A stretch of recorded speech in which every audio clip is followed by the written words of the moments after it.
সময়টা ছিল 636 সালের আগস্ট মাস। ইসলামের ইতিহাসে সবচেয়ে রক্তক্ষয়ী যুদ্ধ সংঘটিত হয়েছে, যার নাম ইতিহাসে লেখা থাকবে ইয়ারমুকের যুদ্ধ নামে। বলা হয় যে এই যুদ্ধে মানুষ কেবল শুধু দেহ থেকে বিচ্ছিন্ন মাথা ও কাটা হাত দেখেছেন। এই ইয়ারমুকের প্রান্তরে আত্মত্যাগের এক নজিরবিহীন ঘটনা সংঘটিত হয়েছিল।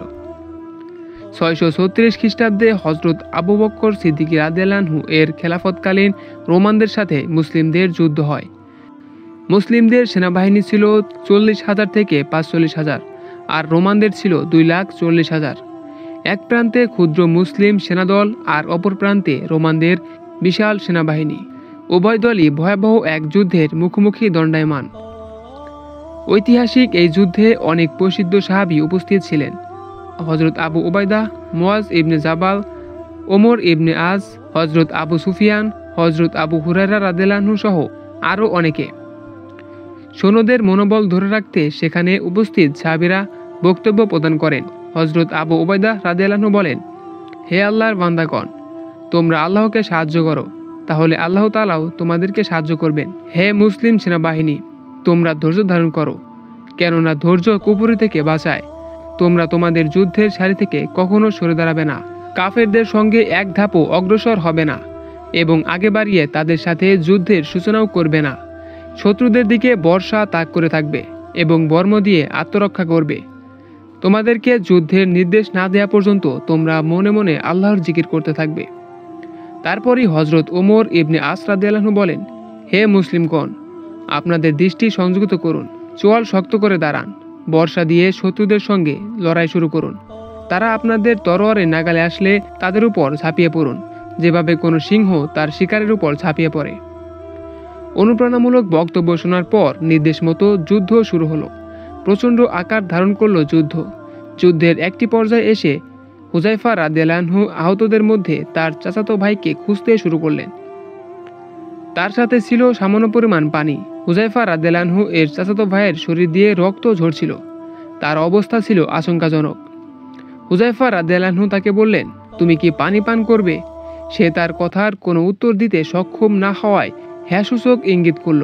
আহত ব্যক্তি হুযায়ফা রাদিয়াল্লাহু এর কাছ থেকে পানি পান করার জন্য হাতে নিতেই তার পাশ থেকে একজন সৈনিক পানি পানি করে চিৎকার শুরু করল।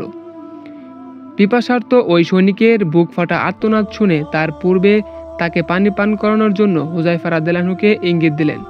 হজরত হুযায়ফা রাদিয়াল্লাহু তার কাছে গিয়ে বললেন, আপনি কি পানি পান করতে চান? তিনি বললেন, হ্যাঁ। তিনি পানি পান করার জন্য পাত্র উপরে তুলে ধরতেই পানির জন্য পাশ থেকে আরেকজন সৈনিক চিৎকার শুরু করল। তিনি পানি পান না করে হুযায়ফা রাদিয়াল্লাহুকে বললেন, তার দিকে দ্রুত ছুটে যাও এবং তাকে পানি পান করাও। যদি অবশিষ্ট থাকে তাহলে আমাকে দিও।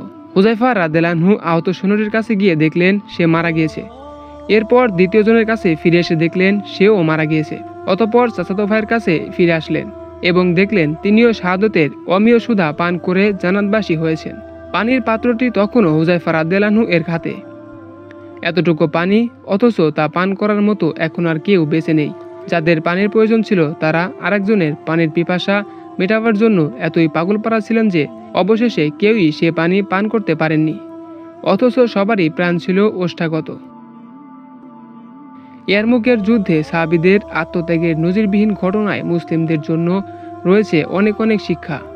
স্বার্থপরতা এই যুগে অন্য মুসলিমকে প্রাধান্য দিতেই নবী ও সাহাবারা আমাদের অনেক কিছু নিজেদের জীবনের বাস্তব অভিজ্ঞতা থেকে দেখাতে চেয়েছেন, অথচ আমরা এমন এক সময় অতিবাহিত করছি যখন মানুষ নিজের স্বার্থের জন্য অন্ধ আর অন্যের প্রতি থাকে বেখবর।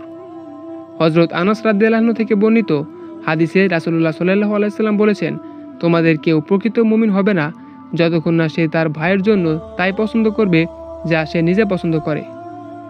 নিজের মনের মধ্যে সংকীর্ণতা আর কাঁপনও থাকলে অন্যকে অগ্রাধিকার দেয়া অসম্ভব একটি ব্যাপার।